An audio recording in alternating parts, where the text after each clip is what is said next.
ವಿರೂಪಾಕ್ಷ ವಿಶ್ವರೂಪ ಸದಾಶಿವೈ ಶರಣಂ ಭವೆ ಭೂತೇಶ ತಂ ನಮಾಮಿ ಶಂಕರ.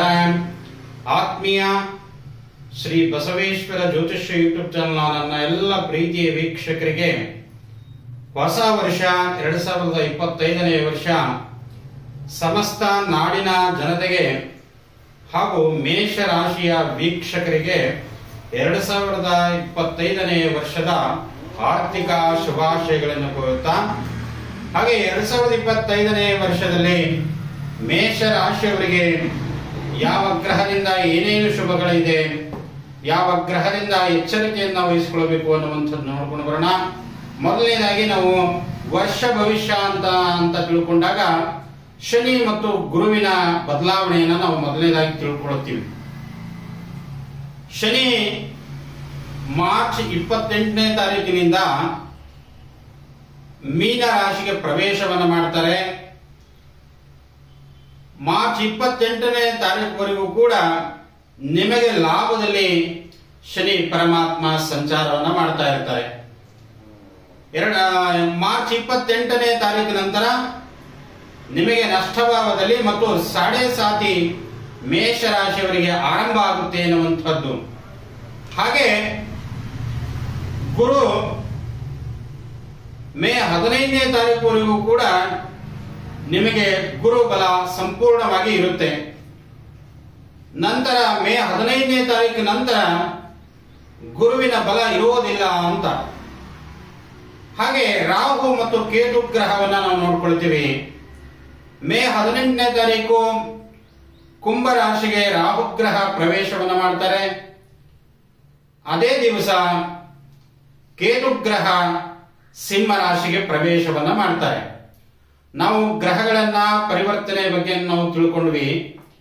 ಮೇನ್ ಆಗಿ ಇಂಪಾರ್ಟೆಂಟ್ ಇವು ನಾಲ್ಕೇ ಗ್ರಹಗಳು ಪರಿವರ್ತನೆ ಆಗ್ತಾ ಇರುವಂತದ್ದು. ನಂತರ ಎಲ್ಲಾ ಗ್ರಹಗಳು ತಿಂಗಳು 2 ತಿಂಗಳು ಹಾಗೆ ದಿನನಿತ್ಯನೂ ಕೂಡ ಚಂದ್ರಗ್ರಹ ಪರಿವರ್ತನೆ ಆಗುತ್ತೆ. ಹಾಗೆ ಗುರುವಿನ ಬಲ ಸಂಪೂರ್ಣವಾಗಿ ಮೇ ನಂತರ ನಿಮಗೆ ಗುರುಬಲ ಇರುವುದಿಲ್ಲ. ಬಹಳ ಎಚ್ಚರಿಕೆಯಿಂದ ಇರಬೇಕು ಅನ್ನುವಂಥದ್ದು. ಹಾಗೆ ಸಾಡೆ ಸಾತಿ ಪ್ರಾರಂಭ ಆದಾಗ ನಾವೇನ್ ಮಾಡಬೇಕು, ಯಾವುದರಿಂದ ಎಚ್ಚರಿಕೆಯನ್ನು ವಹಿಸಿಕೊಳ್ಳಬೇಕು, ನಾವು ಏನನ್ನ ಮಾಡಿದ್ರೆ ಅದನ್ನ ಪರಿಹಾರ ಆಗುತ್ತೆ, ಯಾವುದರಿಂದ ನಾವು ಪರಿಪೂರ್ಣವಾಗಿ ಆ ಪರಿಹಾರವನ್ನು ಕಂಡುಕೊಳ್ಳಬಹುದು ಅನ್ನುವಂಥದ್ದು ತಿಳಿದುಕೊಂಡು ಬರೋಣ. ಮೊದಲನೇದಾಗಿ ಯಾವ್ಯಾವ ಕ್ಷೇತ್ರದಲ್ಲಿ ನೀವು ಹಿನ್ನಡೆ ಆಗ್ತೀರಾ ಅಥವಾ ಯಾವ ಕ್ಷೇತ್ರದಲ್ಲಿ ಸ್ವಲ್ಪ ಎಚ್ಚರಿಕೆಯಿಂದ ಕೆಲಸವನ್ನ ಮಾಡಿಕೊಂಡ್ರೆ ಉತ್ತಮ ಫಲವನ್ನ ಕಾಣ್ತೀರಾ ಅನ್ನುವಂಥದ್ದು ತಿಳ್ಕೊಂಡು ಬರೋಣ.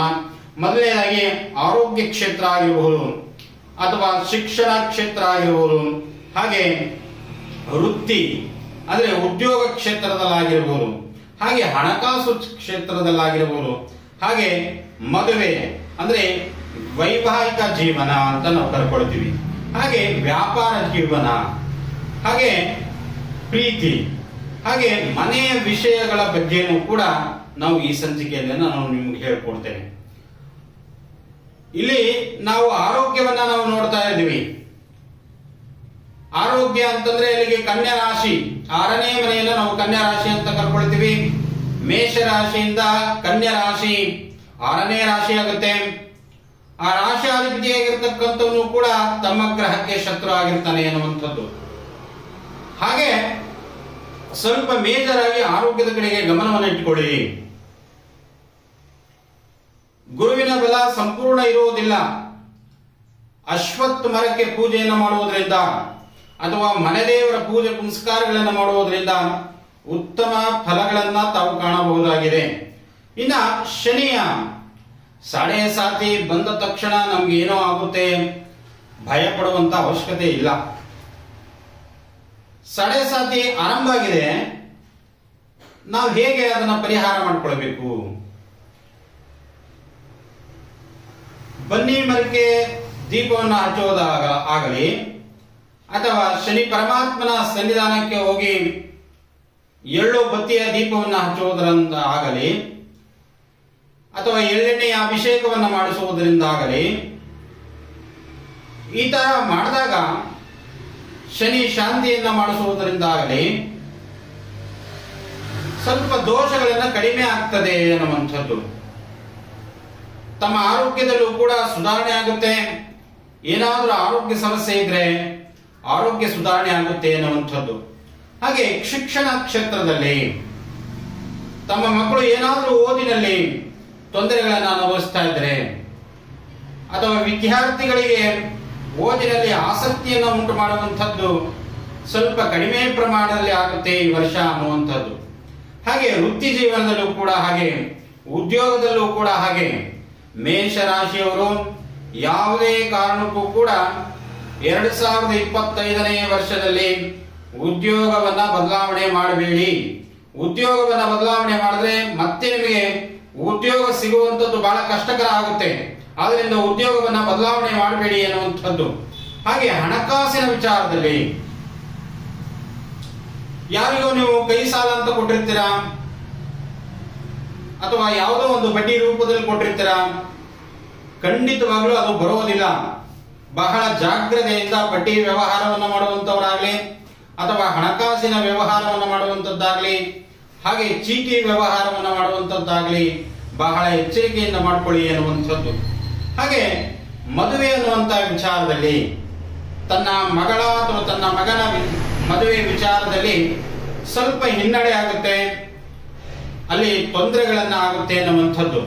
ಬಹಳ ಎಚ್ಚರಿಕೆಯಿಂದ ಮದುವೆ ಮತ್ತು ವಿವಾಹದ ಬಗ್ಗೆ ಬಹಳ ಎಚ್ಚರಿಕೆಯಿಂದ ಹೆಜ್ಜೆಯನ್ನು ಇಡಿಯಿರಿ.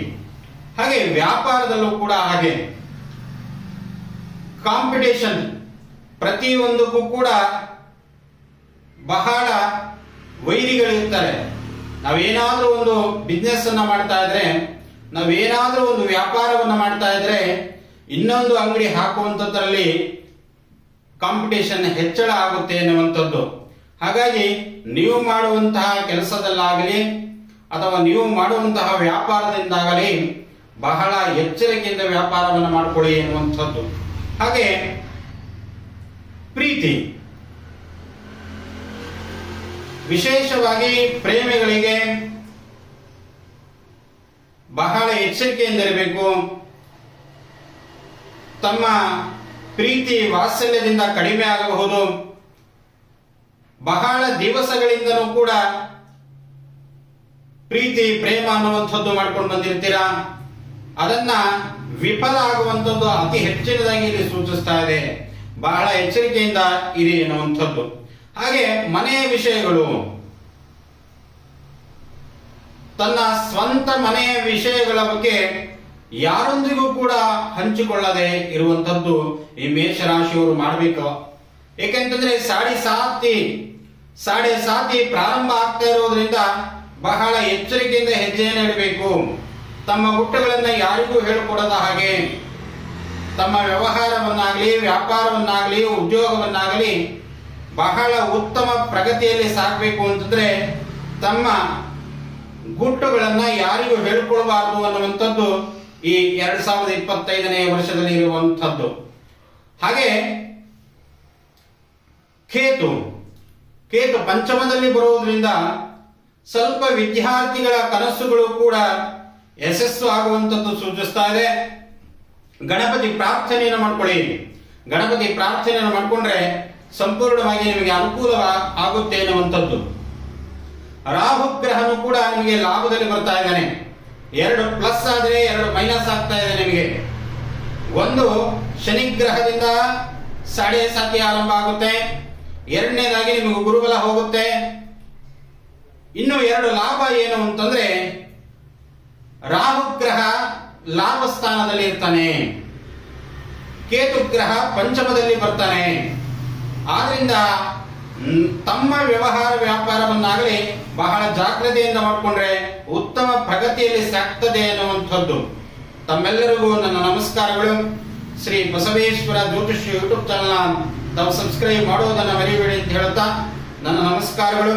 2025ನೇ ವರ್ಷದಲ್ಲಿ ತಮ್ಮೆಲ್ಲರ ಕುಟುಂಬಕ್ಕೆ ಸುಖ ಶಾಂತಿ ಸಮೃದ್ಧಿಯನ್ನು ಕೊಡಲಿ ಅಂತ ನನ್ನ ಆರಾಧ್ಯ ದೇವ ಶ್ರೀ ಏಳುಗೊಬ್ಬರಿಗೆ ನಂದೀಶ್ವರ ಸ್ವಾಮಿಯಲ್ಲಿ ಪ್ರಾರ್ಥನೆಯನ್ನು ಮಾಡಿಕೊಳ್ತೇನೆ.